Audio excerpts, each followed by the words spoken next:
Hola a todos, bienvenidos a esta sección con el experto. Hoy tenemos de invitada a la señorita Carla Reyes, ingeniera en alimentos, quien nos explicará conceptos importantes relacionados a la conservación de alimentos, además los tiempos de duración de estos y cómo almacenarlos en casa. Muy buenas tardes, mi nombre es Carla Reyes, yo soy ingeniera en alimentos, trabajo en el área de biotecnología alimentaria, específicamente en el área de desarrollo y formulación de nuevas fuentes de materia prima, digamos la parte divertida de la ingeniería, pero también trabajo en el área de control de calidad e inocuidad alimentaria, específicamente la implementación de sistemas HACCP. Esta tarde quisiera hablarles un poquito de la importancia de la conservación de los alimentos, y para ello vamos a partir dando algunos puntos a considerar, dos definiciones que son importantísimas para entender la importancia de la conservación de los alimentos, y estas son la pérdida y el desperdicio. Muchas veces estos conceptos se utilizan como sinónimos, pero son completamente distintos. Yo voy a hablar de una pérdida de los alimentos cuando hablamos de una disminución en la masa disponible para el consumo a lo largo de la cadena de producción y suministro. Es decir, aquí la pérdida ocurrió en toda esta cadena que nosotros conocemos desde la granja a la mesa, ¿cierto? Y generalmente esta pérdida tuvo como origen una mala manipulación del alimento por no tener buenas prácticas higiénicas, buenas prácticas de fabricación, en el control sobre todo de temperaturas y tiempos de conservación. El desperdicio, por otro lado, se refiere a las pérdidas derivadas de las decisiones conscientes de desechar un alimento que aún se encuentra en buen estado. Y para ejemplificar esta segunda definición, revisemos un poquito la encuesta, que fue una de las primeras encuestas que se hizo en Chile asociadas a pérdida y desperdicio del alimento, en el 2011, donde se consultó a los chilenos para que trataran de entregar la razón por la cual ellos eliminaban alimentos. Y las razones que entregaron fueron bastante llamativas. Observen ustedes que la principal de las respuestas fue, con un 57,6%, que se habían olvidado que la comida estaba ahí. Por lo tanto, esto claramente es un desperdicio. Es una decisión consciente o inconsciente, ¿cierto?, en la cual las personas compran una masa de alimentos que terminan desperdiciando. El 20,6% dijeron que la familia salió a consumir alimentos fuera de casa, por lo tanto, desperdiciaron alimentos por no aprovecharlo.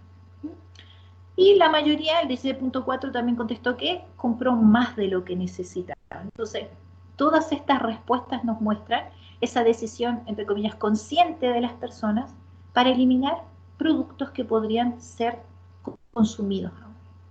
Por lo tanto, claramente es un desperdicio.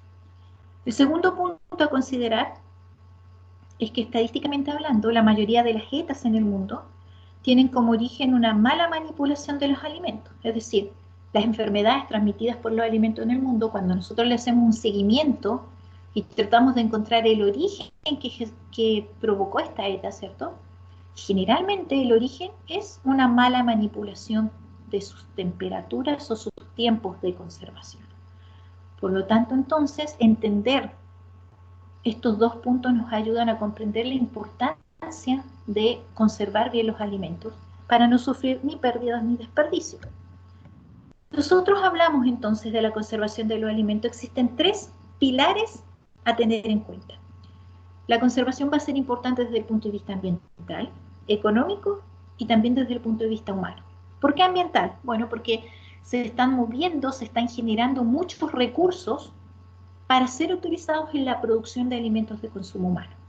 Pero si nosotros pensamos que estos recursos se están empleando para generar alimentos que se van a terminar desechando, nos damos cuenta del impacto que esto puede traer al ambiente cuando nosotros contabilizamos, le damos un número a estas pérdidas. Ejemplo, una de las pérdidas que más podríamos considerar es la asociada al agua. ¿Sí? Nosotros podemos medir la cantidad de agua que se utiliza para generar un producto a través de su huella de agua. Como ven ustedes ahí, para generar una sola manzana, yo necesito aproximadamente 70 litros de agua. Para generar un solo huevo, necesito alrededor de 135 litros de agua. Y mientras más procesados sean los alimentos, más agua voy a necesitar para generarlo. Por lo tanto, si tengo estos 70 litros de agua en una manzana, estos 135 litros de agua en un huevo que voy a terminar desperdiciando, imagínense el impacto ambiental que estamos generando. Esto también va a tener un impacto económico por todo lo que se invierte para terminar perdiendo. Y sobre todo un impacto humano, el cual se grafica mucho mejor si nosotros revisamos las estadísticas que entregó la FAO cuando generó el primer documento asociado a pérdida y desperdicio de los alimentos. Uno de los puntos que nombraba es que alrededor de 1.300 millones de toneladas de alimentos se pierden o desperdician, recuerden ambos conceptos que acabamos de revisar, cada año en el mundo, es decir, todos los años sí o sí vamos a tener, si los sistemas no se controlan y todo sigue como estaba, vamos a tener 1.300 millones de toneladas de alimentos perdidos. Esto en términos de masa de producción total corresponden aproximadamente al tercio de los alimentos. Es decir, nosotros vamos a estar, pongámosle un ejemplo concreto, voy a estar produciendo todos los años 3 manzanas, ¿cierto? Produciendo desde los 70 litros que necesité para producir una, ¿cierto? La tierra y todo lo que involucra los procesos productivos para terminar cada año tirando una, ¿sí? Desperdiciando una de estas. Aclarémoslo un poquito más. De acuerdo a las cifras del Banco Mundial, las calorías desaprovechadas alcanzarían el 15% de los alimentos disponibles para el consumo humano. Imagínense, el 15% de lo disponible para el consumo humano. Y el último dato que ejemplifica la importancia en, digamos, el impacto en la humanidad, lo establece la FAO al nombrar que se estima que los alimentos desaprovechados solo en América Latina serían suficientes para satisfacer las necesidades alimenticias de 300 millones de personas. Es decir, nosotros estamos invirtiendo todos los años para producir alimentos que vamos a terminar desperdiciando, ¿ya? Por lo tanto, muchas de estas pérdidas y desperdicios podrían ser salvados con un buen control, con un buen almacenamiento de los alimentos. Para ello, para poder lograr este buen control, para no tener estos desperdicios que nombramos en la cadena productiva, hay que considerar cuáles son las variables significativas o las variables que más influyen en la conservación de un alimento. Y aquí aparece el tiempo, ¿sí? El tiempo lo cambia todo, ¿cierto? Por lo tanto, el tiempo va a ser significativo en la durabilidad del producto. De hecho, nosotros podemos clasificar los alimentos en términos de cuánto dura o cuánto no, perecible o no perecible. El tiempo es una variable siempre. La temperatura es el hermano gemelo del tiempo. Siempre van juntos. Tiempo, temperatura. A tal temperatura, un tiempo de durabilidad. A otra temperatura, otro tiempo de durabilidad. Van de la mano siempre, son variables a controlar. La tercera que podemos nombrar, que también es importantísima en los alimentos, es cuánta agua tiene el alimento. Mientras más agua tenga un alimento, menos dura. Mientras más seco sea ese alimento, más dura. La razón principal de esto es porque el agua es un atractivo para los microorganismos que podrían deteriorar ese alimento. Por lo tanto, digamos que si usted le está dando comida y agua, el microorganismo va a llegar. Si usted le quita algún elemento como el agua, el microorganismo no puede colonizar ese alimento. Por lo tanto, cuánta cantidad de agua tenga el alimento siempre es una variable. Y el propio alimento como tal. Hay alimentos que son muy ricos en nutrientes, por lo tanto muy llamativos para la llegada de microorganismos, mientras que otros no lo son. El estado del alimento, líquido, sólido, etc. El alimento en cuestión es una variable siempre. Si nosotros estudiamos métodos de conservación, vamos a darnos cuenta que hay una gran variabilidad de estos en el mundo. Es decir, de hecho, una parte de la ingeniería en alimentos actual está enfocada a encontrar métodos de conservación que mantengan intactos los alimentos. Es decir, ok, yo quiero conservar mi alimento, pero también quiero que este alimento sea lo más rico en nutrientes, en compuestos bioactivos, que son todas estas pequeñas concentraciones de sustancias en los alimentos que nos protegen, pero que muchas veces se pierden por una mala conservación del alimento. Entonces, la idea es generar métodos emergentes que mantengan todas las condiciones nutricionales óptimas, pero que también conserven el alimento. Entonces yo puedo encontrar métodos aplicando bajas temperaturas, altas temperaturas, quitando agua al alimento, un método químico, agregando algún compuesto químico que proteja el alimento, o métodos emergentes que son estos últimos que les nombraba, dentro de los cuales aparecen, por ejemplo, la encapsulación, que es uno de los métodos más interesantes de estudiar, porque se trata de mantener o conservar un alimento a nivel molecular. Recubrimiento comestible, por ejemplo, utilizar envases que puedan ser consumidos después, y también envases inteligentes, etc. Sin embargo, a nivel usuario, es decir, nosotros empleando estos elementos en casa, podríamos decir que habitualmente utilizamos bajas temperaturas y altas temperaturas. Por lo tanto, nos vamos a referir con más detalle a estos dos, que son los que utilizamos a nivel usuario, ¿cierto? Como consumidores en casa todos. La mayoría de las actividades biológicas, bioquímicas, fisiológicas, microbianas, tienden a disminuir al bajar la temperatura. Por ejemplo, pensando en los microorganismos, que son uno de los agentes que causan mayores ETA en el mundo, es decir, de todos los organismos que podrían enfermarnos al estar presentes en un alimento, los principales suelen ser microorganismos, específicamente bacterias. ¿Okay? Entonces, lo que nos dice esto es que cuando yo bajo la temperatura del alimento, estoy bajando la velocidad de las reacciones y por lo tanto nuestra bacteria tiende a hacer más lentos sus procesos y a llegar a un estado un estado en el cual nosotros podríamos imaginarnos que esta bacteria está durmiendo cuando lo llevamos a la refrigeración, pero aún latente, ¿sí?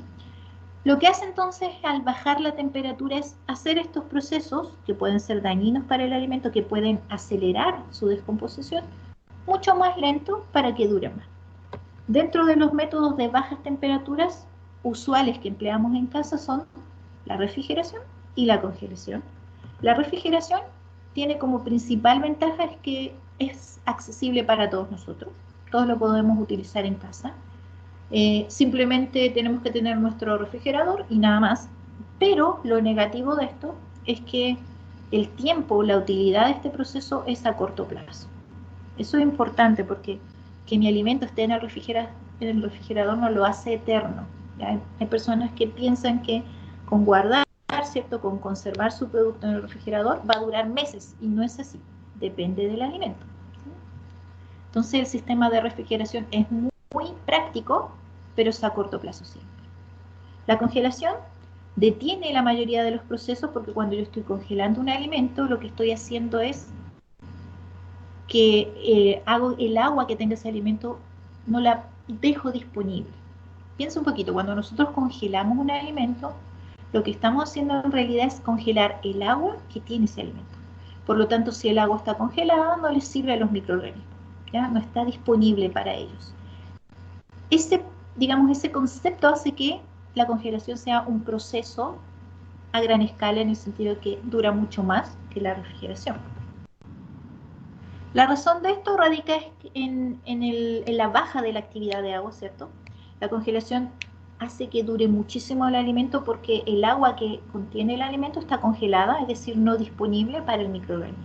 Disminuyó la actividad de agua. Eso se logra al disminuir la temperatura, ¿cierto? La calidad del alimento congelado va a depender de la velocidad a la cual se congele. Mientras más rápido se congele un alimento, mejor va a ser su calidad, ¿no? Y nosotros, el RCA establece que las temperaturas de congelación están en torno a los menos 18 grados centígrados, ¿cierto? A nivel usuario. Mientras que la refrigeración es una técnica a corto plazo, como ya decíamos, se utilizan temperaturas próximas a los 0 grados centígrados, en general entre 2 y 5, pero muchas veces en las casas no se controla mucho, entonces en los refrigeradores de casa se pueden encontrar hasta 8, 12 grados centígrados en los frigoríficos domésticos, pero en general debería moverse entre los 2 y los 5 grados centígrados. Modifica poco las características sensoriales, por lo tanto es un punto positivo también, pero ya decíamos que el gran punto negativo de la refrigeración es que no es a largo plazo.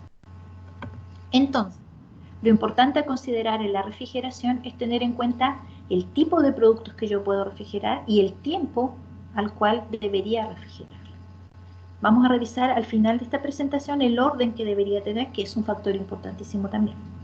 En la tablita que ven ustedes, generada por la FDA, se establecen, según las pruebas, cuáles serían los alimentos que pueden refrigerar. refrigerarse, cuáles pueden congelarse y el tiempo aproximado de durabilidad. Por ejemplo, en el caso de los huevos, nosotros encontramos que pueden refrigerarse, aunque no congelarse cuando están con cáscara.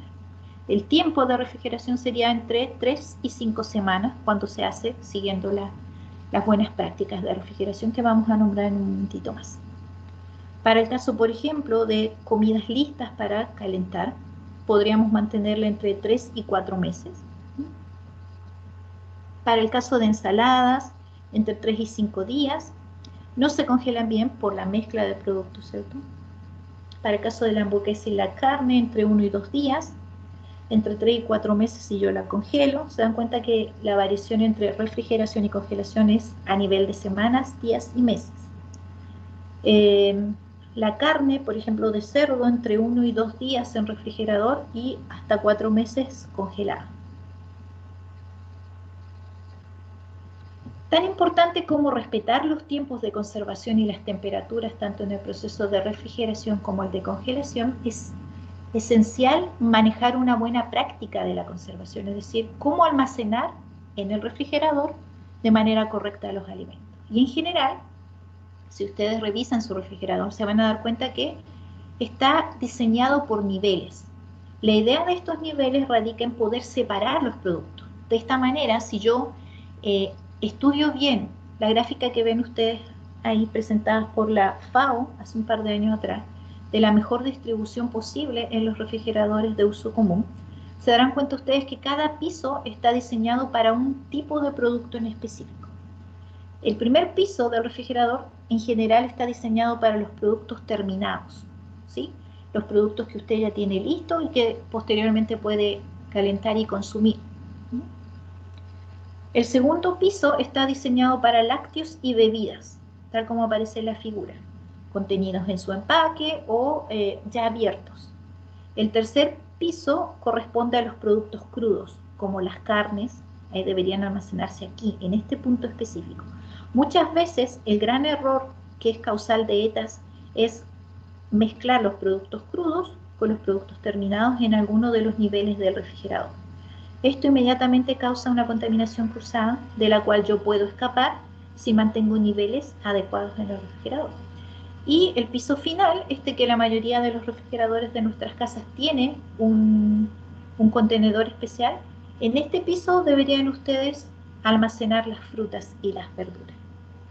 El diseño de esto lo que va a asegurar es que exista una separación física entre los distintos productos para evitar una contaminación cruzada y además un espacio suficiente para la aireación, que es un punto importante dentro de la refrigeración a considerar.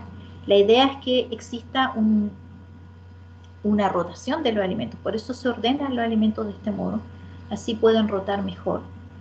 Y nosotros tenemos un control adecuado de estos tiempos y estos procesos de almacenamiento. Entonces, tan importante como la temperatura de conservación, es importantísimo la ubicación en el refrigerador para conservar nuestros alimentos. Agradecemos la colaboración de la señorita Carla Reyes por habernos enseñado a almacenar correctamente nuestros alimentos en casa y saber la duración de estos, algo fundamental para mantener nuestros alimentos en buen estado para consumirlos. Esperamos les haya gustado el video y lleven a cabo en sus casas estos buenísimos consejos. Nos vemos en un próximo video y no olviden dar me gusta.